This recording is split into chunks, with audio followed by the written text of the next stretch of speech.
Bonjour les enfants, j'espère que vous allez bien. Comment ça se passe avec le confinement? Vous ne faites pas de bêtises, non?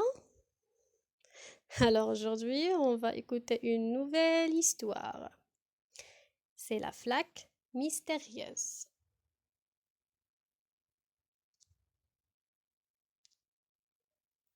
Bonjour Noisette, où allons-nous aujourd'hui? Demande Oscar pressé de vivre une nouvelle aventure.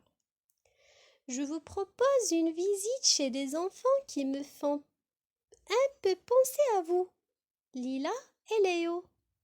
Chez eux, il neige. Une petite bataille de boules de neige.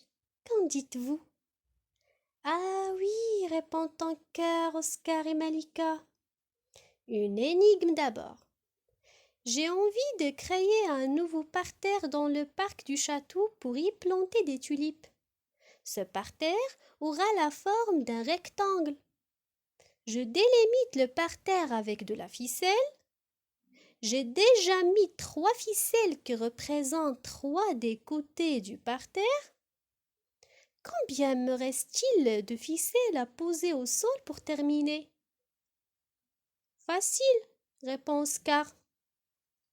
Comme un rectangle possède 4 côtés et que tu en as déjà représenté 3 avec ta ficelle, il faut que tu poses la ficelle du dernier côté. La réponse est 1. Parfait, déclare Noisette en leur donnant des bonnets, des écharpes, des moufles et 2 parcs-à-chaudes. Vite, chez Lila et Léo. Maintenant, je reste ici au chaud. Vous me raconterez. Derrière la porte 1 se trouve le jardin couvert de neige de Lila et Léo. Ils sont d'ailleurs déjà à l'œuvre. Les boules de neige volent de tous les côtés. En évitant au maximum les projectiles, Malika et Oscar viennent se présenter à Léo et Lila. Les 4 enfants construisent ensemble un énorme bonhomme de neige. C'est le portrait craché de Noisette. Allons boire un chocolat chaud, proposent Léo et Lila, une fois l'œuvre terminée. Une fois rentrés dans la maison de Lila et Léo, tout le monde accroche son manteau, son bonnet et ses gants porte-manteau. Les parents de Lila et Léo accueillent chaleureusement Oscar et Melika et préparent pour tout le monde un délicieux chocolat chaud. Mais que se passe-t-il? S'exclame tout à coup la maman. Comment se fait-il qu'il y ait une flaque d'eau sous les manteaux? Elle vient de ta parka, Léo. Tu m'expliques, s'il te plaît.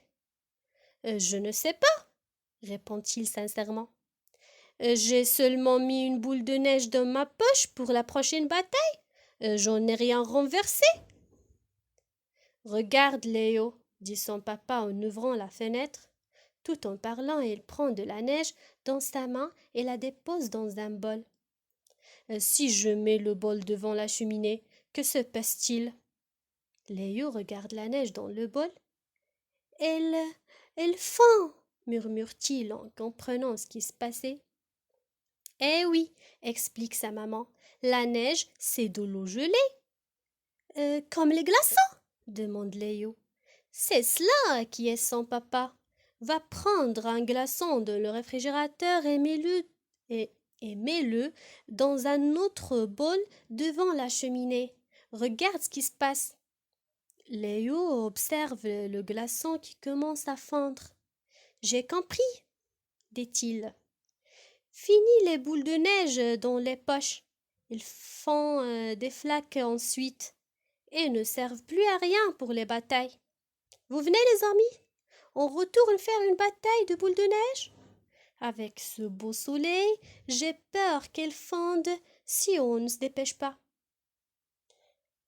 Alors, les enfants, vous écoutez 3 fois l'histoire et vous essayez de répondre aux questions. Quels sont les personnages? Quel temps fait-il chez Léo et Lila?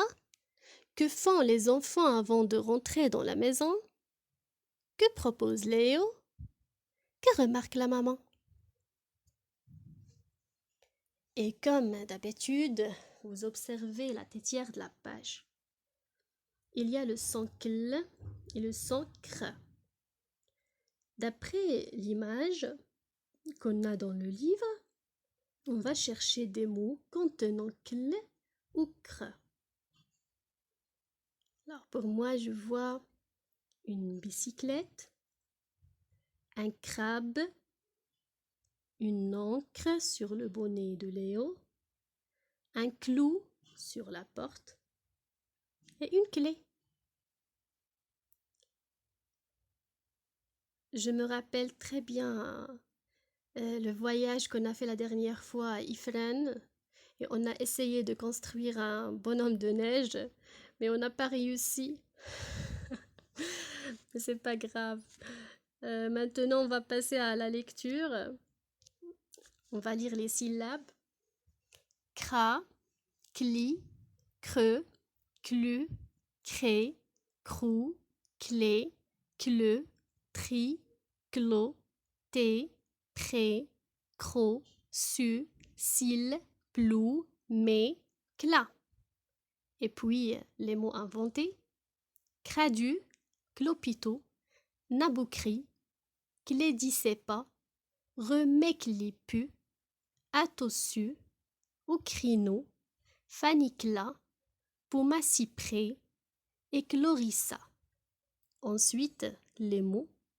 La clé, un cri, une classe, un clou, clamer, un écrou, Cléopâtre, craquer, décrire, clic, le climat, éclore, un éclat, un socle, un crâne.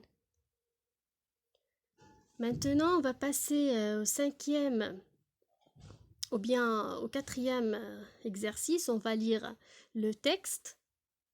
Clotilde découvre un drôle d'animal. Crac! C'est un crocodile à 3 pattes qui sort d'une coque.